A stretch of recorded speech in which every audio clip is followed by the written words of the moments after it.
Judges chapter 15 continues the narrative of Samson, the Nazirite judge of Israel. The chapter begins with Samson returning to Timnah to visit his Philistine wife, only to discover that her father had given her in marriage to another man. Enraged by this betrayal, Samson captures 300 foxes, ties their tails together with torches, and sets them loose in the Philistines' fields, causing widespread destruction to their crops. The Philistines retaliate by burning Samson's former wife and her father, escalating the conflict. Samson retaliates by striking down a great number of Philistines with a jawbone of a donkey. This extraordinary feat of strength highlights Samson's divine empowerment and the lengths he goes to in his efforts to defeat the Philistines. Following the battle, Samson becomes thirsty and cries out to the Lord for water. God miraculously provides water for Samson, and he names the place En-Hakkore, which means spring of the caller, to commemorate the divine assistance he received. In summary, Judges chapter 15 continues to depict Samson's interactions and conflicts with the Philistines.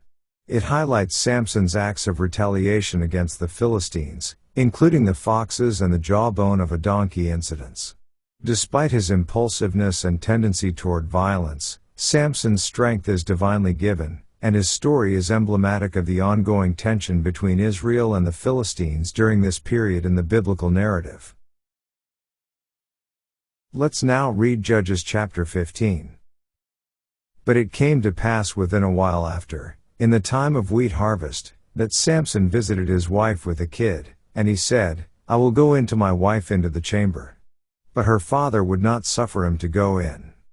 And her father said, I verily thought that thou hadst utterly hated her, therefore I gave her to thy companion.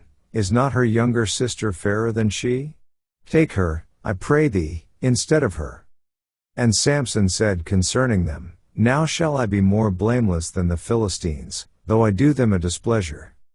And Samson went and caught 300 foxes, and took firebrands, and turned tail to tail, and put a firebrand in the midst between two tails.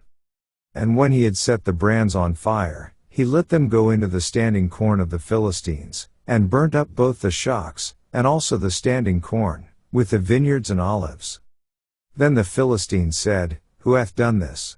And they answered, Samson, the son-in-law of the Timnite, because he had taken his wife, and given her to his companion.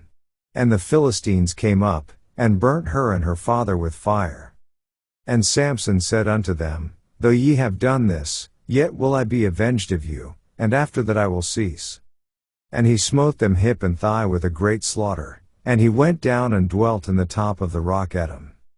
Then the Philistines went up, and pitched in Judah, and spread themselves in Lehi. And the men of Judah said, Why are ye come up against us? And they answered, To bind Samson are we come up, to do to him as he hath done to us. Then 3,000 men of Judah went to the top of the rock Edom, and said to Samson, Knowest thou not that the Philistines are rulers over us? What is this that thou hast done unto us? And he said unto them, As they did unto me, so have I done unto them. And they said unto him, We are come down to bind thee, that we may deliver thee into the hand of the Philistines. And Samson said unto them, Swear unto me, that ye will not fall upon me yourselves. And they spake unto him, saying, No, but we will bind thee fast, and deliver thee into their hand, but surely we will not kill thee. And they bound him with 2 new cords, and brought him up from the rock. And when he came unto Lehi, the Philistines shouted against him, and the Spirit of the Lord came mightily upon him, and the cords that were upon his arms became as flax that was burnt with fire, and his bands loosed from off his hands. And he found a new jawbone of an ass, and put forth his hand, and took it, and slew 1,000 men therewith. And Samson said, With the jawbone of an ass, heaps upon heaps, with the jaw of an ass have I slain 1,000 men. And it came to pass, when he had made an end of speaking, that he cast away the jawbone out of his hand, and called that place Ramathlehi. And he was sore athirst, and called on the Lord, and said, Thou hast given this great deliverance into the hand of thy servant, and now shall I die for thirst, and fall into the hand of the uncircumcised? But God clave an hollow place that was in the jaw, and there came water thereout, and when he had drunk, his spirit came again, and he revived, wherefore he called the name thereof Anhakor, which is in Lehi unto this day. And he judged Israel in the days of the Philistines 20 years. This ends our reading of Judges chapter 15.